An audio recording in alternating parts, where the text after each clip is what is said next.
हे hello one, कैसे आप सभी लोग। दोस्तों इस वीडियो को चाहे तो आप थोड़ी सी स्पीड में देख लेना, 1.5x या फिर 2x की स्पीड में देख लेना, लेकिन इस वीडियो का 1 मिनट भी मिस मत करना और ना ही इस वीडियो को हल्के में लेना, क्योंकि ये वीडियो इस मंथ का अभी तक का one of the most important video होने वाला है। और अभी मार्केट की बात करूं तो भैया मार्केट की सिचुएशन कुछ इसी तरीके से हो रही है कि इसके ऊपर एक कहावत बहुत सूटेबल है कि भैया गरीबी में आटा गीला हो गया। कुछ ऐसी ही अपडेट्स अभी हमें देखने को मिलती है। और बीटीसी जो कि अपना अभी लेटेस्ट लो 15,500 के आसपास का लगा के आया है, क्या इससे भी नीचे हमें बीटीसी फिसलता हुआ देखने को मिल सकता है? सबसे पहले तो एक काम करना, आप सब बातें साइड में कर दो। अभी जितने भी कॉइन्स आपने स्टेकिंग के लिए लगा रखे हैं, काफी मेरे छोटे बड़े भाई हैं जिन्होंने मेटिक स्टेक के ऊपर लगा रखा है, कुछ अच्छे कॉइन्स को उन्होंने स्टेकिंग के लिए लगा रखा है, तो सबसे पहले बात तो उनको हटा दो, स्टेकिंग से हटा देना। लॉकिंग टाइम पीरियड जैसे ही खत्म हो उसको हटा देना और एक अच्छी जगह पर स्टोर कर लेना, क्योंकि भैया नहीं चाहिए मेरे अकॉर्डिंग कोई 5, 10, 15, 20% की एपीवाई। सबसे इंपॉर्टेंट है आपका फंड। बहुत सारे ऐसे केसेस हो रहे हैं और अभी चल रहा है बहुत तगड़ा ही बियर मार्केट, एक तरीके से कह सकते हैं कि सेकंड लास्ट या फिर लास्ट फेज चल रहा है बियर मार्केट का, और इस समय कुछ भी दुर्घटना हो सकती है। तो इससे अच्छा यह है कि भैया आपका फंड आपके पास हो, कहीं ऐसा ना हो कि आप अपने स्टेकिंग के चक्कर में आप अपना फंड ही मुश्किलों में डाल दें। तो ऐसा नहीं करना है, स्टेकिंग से हटा देना है। मैं तो यही कहूंगा, मैं कब का ये चीज कर चुका हूं। दूसरी चीज, अगर आप बाइनेंस के ऊपर बिल्कुल आंख मूंद के भरोसा करते हो कि भैया नहीं बाइनेंस तो कहीं नहीं जाने वाला, बाइनेंस तो क्रिप्टो का माई बाप है, इसके ऊपर कोई किसी भी तरीके से काम गलत हो ही नहीं सकता, तो एक दिन ऐसा भी आ सकता है जब आप खून के आंसू रो सकते हो। लिटरली ये जो मैंने कहा ना खून के आंसू, ये चीज आपके साथ हो सकता है, मतलब आइस से खून नहीं निकलेगा, वो कहावत है, ठीक है।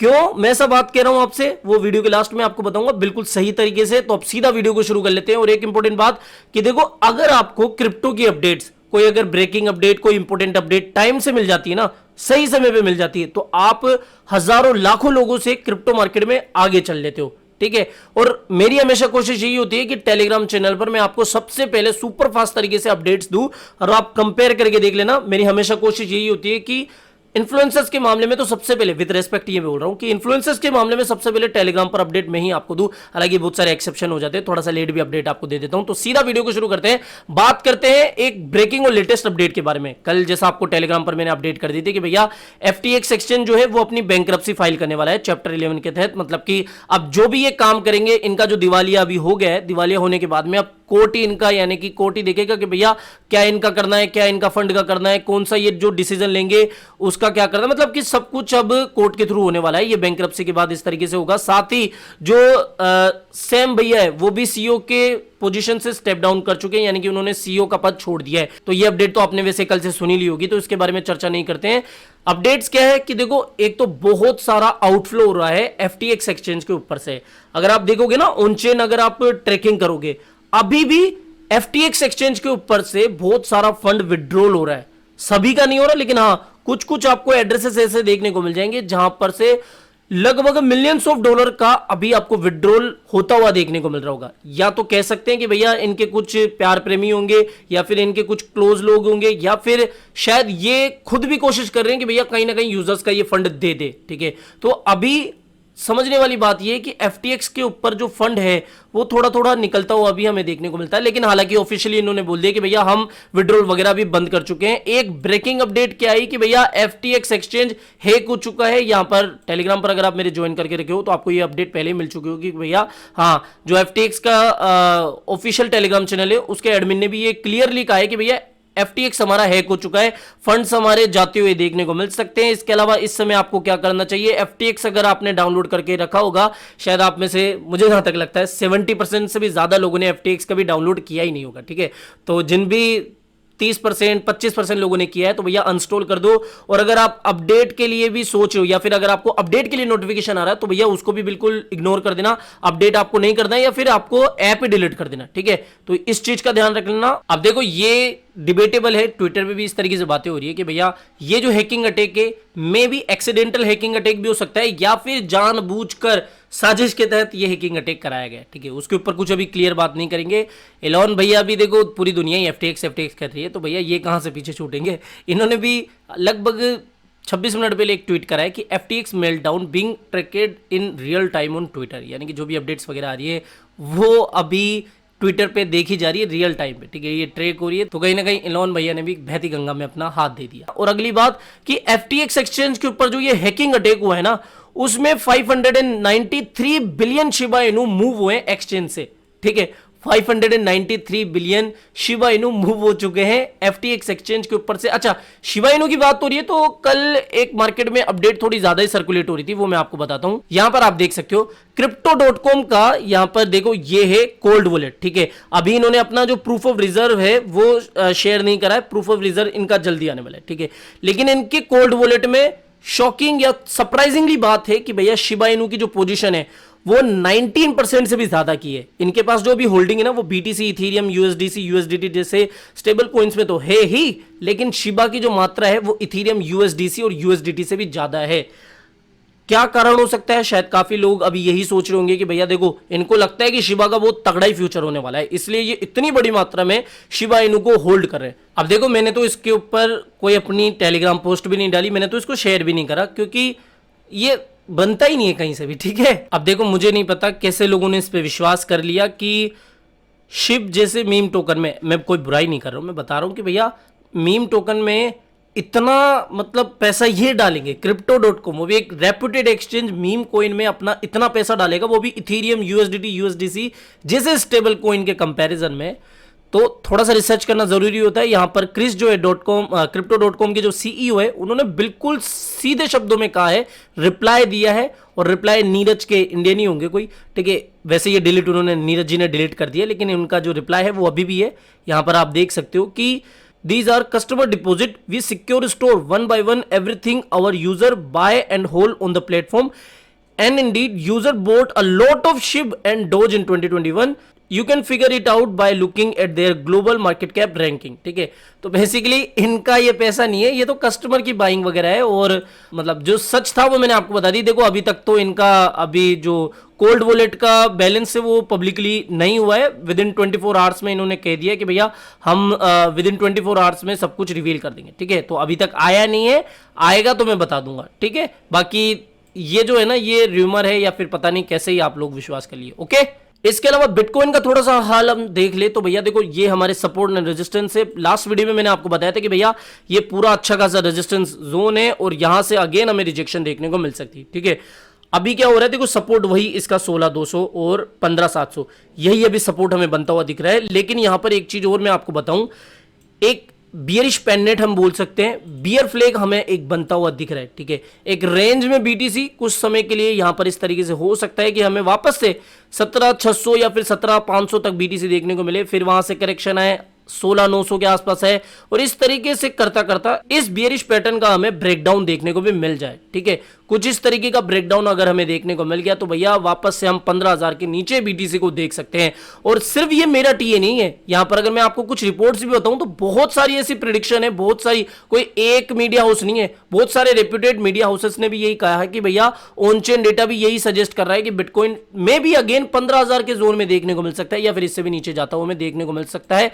इसके अलावा यहां पर आप काफी रिपोर्ट्स देख लो, ठीक है। जितनी भी रिपोर्ट्स आप देखोगे सभी के सभी में आपको ज्यादातर अपडेट्स नेगेटिव ही देखने को मिल रही होगी, ठीक है। तो इस चीज का आप ध्यान लेके चलना। लेकिन देखो, ऐसा नहीं है कि भैया आप बिल्कुल ही इस समय बाय वगैरह नहीं करें, ठीक है। मैं कल अपने 4-5 दोस्तों के साथ में बैठा हुआ था, नाइट में थोड़े गप्पे शप्पे मार रहा था, वहां पर डिस्कशन हो रही थी कि भैया बिटकॉइन उठाना है, क्या करे, वेट करे 12,000 15,000 के आसपास का, या फिर अभी बाय कर ले। मैं तो देखो सिंपल सी एक ही बात कहता हूं, अगर आपको 2-4 साल के लिए बिटकॉइन बाय करना है, होल्ड करना है, तो आपको अगर 16,000 की प्राइस भी मिल रही है, 15,000 की प्राइस भी मिल रही है, तो कोई गलत नहीं है। हालांकि कह सकते हैं कि भैया कम डिस्काउंट में हमें नहीं मिल रहा है, ठीक है। मान लो यहां से बुल रन स्टार्ट हो भी जाता है, बिटकॉइन 50,000 चल जाता है, 70,000 चल जाता है, $1,00,000 चल जाता है, तो आपको $2-4-5,000 कम ही मिलेंगे टॉप पर। ऐसे ही आप सोच सकते हो। तो क्यों ना हम SIP या फिर टुकड़ों में BTC को उठाए, क्योंकि एक्चुअल BTC बॉटम तो किसी को ही नहीं पता। ये शायद आप में से 99% लोगों को पता है, ना तो मुझे पता है, ना आपको पता है, ना ही और किसी इंटेलेक्चुअल या फिर किसी एक स्पेसिफिक वेल को पता है कि भैया यही एक्चुअल बॉटम है, ठीक है। तो मे भी पॉसिबिलिटी है कि बिटकॉइन 16,000 के नीचे फिसल जाए, 15,000 के नीचे चल जाए, 12 या 14,000 चल जाए। लेकिन अगर आपको 15,000 16,000 की रेंज में भी मिल रहा है तो थोड़ा बहुत तो उठाना चाहिए, ठीक है, कम से कम 20-30%। और अगर आपको लगता है कि भैया यहां से गिरने के बहुत ज्यादा चांसेस है तो फिर आप अपना 80 से 70% उस समय के लिए रख सकते हो, ठीक है। ये अभी मेरा दिमाग कह रहा है कि भैया इस तरीके से ही करना चाहिए। तो ये बात हो गई बीटीसी के बारे में और सारी रिपोर्ट्स वगैरह मैंने आपको बताई दी। तो ये थी भैया अपडेट्स। अब बात करते हैं बाइनेंस के बारे में। मैं क्यों ऐसा कह रहा हूं कि भैया बाइनेंस आपको बिल्कुल 100% सिक्योरिटी नहीं देता है कि भैया आप आंख मूंद के अपना सारा का सारा फंड इसके ऊपर रख दे। एक चीज बिल्कुल क्लियर कर लो कि यूएस के अंदर बाइनेंस अभी भी अलाउ नहीं है, ठीक है। यूएस अथॉरिटीज ने इसको लाइसेंस अभी तक नहीं दिया है। ऊपर से अगर आपने 2021 की कुछ अपडेट्स देखी हो तो इनका बहुत सारा झड़प भी हो गया था। और कुछ अगर आप डार्क वेब वगैरह यूज करते हो तो आपको ये ऑलरेडी पता होगा। मुझे पता है आप में से शायद 2% या 1% बंदे तो ऐसे होंगे जो कि डार्क वेब पे अभी हैं। तो वहां पे देखना बहुत सारी डिस्कशन अभी आपको देखने को मिल रही होगी जो कि एफटीएक्स और बाइनेंस से जुड़ी हुई है कि भैया जो सैम सर है उनका यूएस अथॉरिटीज के साथ में कुछ गपशप चल रहा था कि भैया देखो बाइनेंस को पूरी तरीके से ही यूएस से हटाना है, यूएस के मार्केट से निकालना है और पूरा का पूरा कब्जा वो अपना जमाना चाहते थे एफटीएक्स का। और ये बात कहीं ना कहीं सीजे को पता लग गई। इस तरीके से भेद, मैं ये नहीं कह रहा कि भैया ऐसा ही हुआ है, लेकिन यही डिस्कशन अभी मुझे देखने को मिल रहा है, ठीक है। तो देखो मे भी ये हो सकता है कि इसी से नाराज होकर सीजे ने इस तरीके का ट्वीट वगैरह या फिर इस तरीके का कांड कर दिया। जो मेन मुद्दे की बात है उसके ऊपर आते हैं कि यूएस के अंदर अभी भी बाइनेंस अलाउ नहीं है, ना ही उनको किसी भी तरीके का कोई लाइसेंस मिला हुआ है। जो आप बाइनेंस यूएस देखते हो ना वो एक अलग कंपनी है, अलग एंटिटी है। और जो बाइनेंस ग्लोबल आप देखते हो वो एक अलग कंपनी है, ठीक है। बाइनेंस यूएस पर सिर्फ लिमिटेड क्रिप्टो करेंसीज है और बहुत स्ट्रिक्टेड है, ठीक है। बहुत अच्छी खासी इसके ऊपर रेगुलेशन लगाई गई है कि भैया देखो 130 क्रिप्टो करेंसीज ही आपको यहां पर देखने को मिल जाएगी। और ये भी है कि भैया ये जो बाइनेंस यूएस है ना वो बहुत सारे स्टेट्स में अभी अवेलेबल नहीं है। यहां पर मैं अगर आपको कुछ रिपोर्ट्स वगैरह दिखाऊं, ठीक है, लाइक न्यूयॉर्क में ये नहीं चलता, टेक्सास में ये नहीं चलता, इस तरीके से बहुत से यूएस के स्टेट्स में ये अभी नहीं चलता है। कुछ ही लिमिटेड स्टेट्स में बाइनेंस यूएस अभी अलाउ है।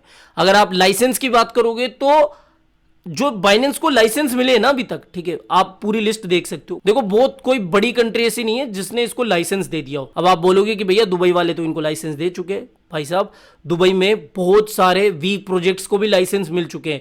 दुबई क्योंकि अभी क्रिप्टो का पूरी तरीके से हब बनना चाहता है, अपना वर्चस्व इस फील्ड में बनाना चाहता है, इसलिए वो लाइसेंस वगैरह भी इजीली दे देता है। लेकिन इसका मतलब ये नहीं है कि भैया बाइनेंस बेकार है, बाइनेंस का कुछ नहीं हो सकता। मैं यहां पर एक चीज आपको कह रहा हूं, उन लोगों से कह रहा हूं जो कि अभी भी नकटे नहीं मान रहे और अपना फंड पूरा का पूरा बाइनेंस के ऊपर ही रखे हुए हैं। मैं अपने उन मित्रों से कहना चाहूंगा जो कि मेरे पर्सनल कॉन्टेक्ट में, जो कि मेरी बातों को बिल्कुल इग्नोर कर रहे हैं। एक दिन ऐसा आएगा जब वो लिटरली खून का आंसू पी सकते हैं। ऐसी ही चीजें उन्हें देखने को मिल सकती है। यहां पर कंपेरिजन भी देख सकते हो आप। फॉर एन एग्जांपल मैंने बिटगेट का उठाया, आप किसी और अच्छे एक्सचेंज का उठा सकते हो। ये देखो यूएस के अंदर अलाउड है, बाइनेंस यूएस के अंदर अलाउड नहीं है। क्यों नहीं है, इसको क्यों कर लिया, कुछ तो रीजन होगा ना। इसके अलावा देखो हालांकि सर्विसेज के मामले में बाइनेंस कहीं ना कहीं आगे है।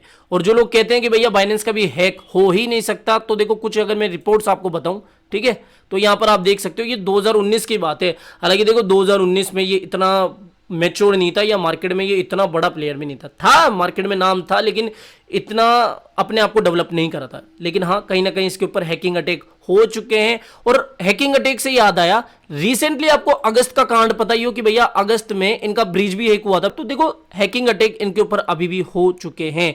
और आपने एक चीज नोटिस करी होगी कि कभी भी किसी कंट्री में अगर इनके ऊपर कुछ मुसीबत आती है तो ये अपना पलड़ा झाड़ लेते हैं या फिर वहां से कल्टी मार लेते हैं, ठीक है। और एमटीगॉक्स का उदाहरण तो आपने सभी जगह सुन रखा होगा। एक समय का टॉप एक्सचेंज आज कहां गायब हो गया वो बताने की जरूरत नहीं है। हालांकि तब का जमाना अलग था, तब की टेक्नोलॉजी सिक्योरिटी वगैरह उस लेवल की नहीं थी, ठीक है। लेकिन फिर भी आप एग्जांपल देख सकते हो। कहने का मतलब यही है कि भैया देखो सिंपल सी मैं आपको बात कह रहा हूं, अगर आप आंख मूंद के अगर आप 2-4-5 साल के लिए अपना फंड सिर्फ इसके ऊपर होल्ड करना चाह रहे हैं, मुझे कुछ लोग मिलते हैं जो कि ये कहते हैं कि भैया 2-4 साल के बाद में मुझे अपनी सिस्टर की वेडिंग करनी है और मैं अभी बिटकॉइन बाय कर रहा हूं अपनी सिस्टर की वेडिंग के लिए या फिर अपने और भी XYZ किसी काम के लिए, तो मैं अपना फंड अभी किस पे रखूं, ठीक है, बाइनेंस पे या फिर किसी भी सेंट्रलाइज एक्सचेंज के ऊपर। प्लीज प्लीज प्लीज मत रखो। अगर आप 5-10 लाख रुपए बिटकॉइन में डाल रहे हो, क्रिप्टो में डाल रहे हो, तो भैया 7-10 हजार रुपए का 15-20 हजार रुपए का हार्डवेयर वॉलेट भी लाके रख लो। यूज नहीं करना आता तो भैया मेरा एक प्लेलिस्ट में जाके वीडियो देख लेना, हार्डवेयर वॉलेट के ऊपर है। और इंस्टॉलेशन और यूज का भी एक वीडियो नहीं बना है, वो जल्दी ला दूंगा मैं, ठीक है। जरूर से एक वीडियो इसके ऊपर लाना जरूरी है क्योंकि अभी मार्केट की ये डिमांड है, ठीक है। एक्चुअल में मार्केट की ये डिमांड है कि भैया हार्डवेयर वॉलेट का यूज करना ही होगा, वरना कभी भी मार्केट में कुछ भी हो सकता है। देखो कोई 100% गारंटी आपको नहीं दे सकता कि बाइनेंस का कभी कुछ हो ही नहीं सकता। तो ये बात मेरी सिर्फ उन लोगों के लिए है जो कि आंख मूंद के बाइनेंस के ऊपर भरोसा करते हैं, आंख मूंद के अपना पूरा का पूरा लॉन्ग टर्म का इन्वेस्टमेंट या फिर अपनी होल्डिंग बाइनेंस के ऊपर रखे रखे। ठीक है, तो थोड़ा सा इस चीज को ध्यान रखना। हालांकि कोई इतनी भी पैनिक करने वाली बात नहीं है और ना ही मैं कोई पैनिक किसी को कर रहा हूं। तो बस फिलहाल इस वीडियो में इतनी ही अपडेट थी मार्केट की। कुछ इंपोर्टेंट अपडेट आई तो टेलीग्राम पर आपको अपडेट कर दूंगा। तो फिलहाल इस वीडियो में इतना ही, मिलते हैं जल्दी नई अपडेट के साथ। टिल देन जय हिंद, जय भारत।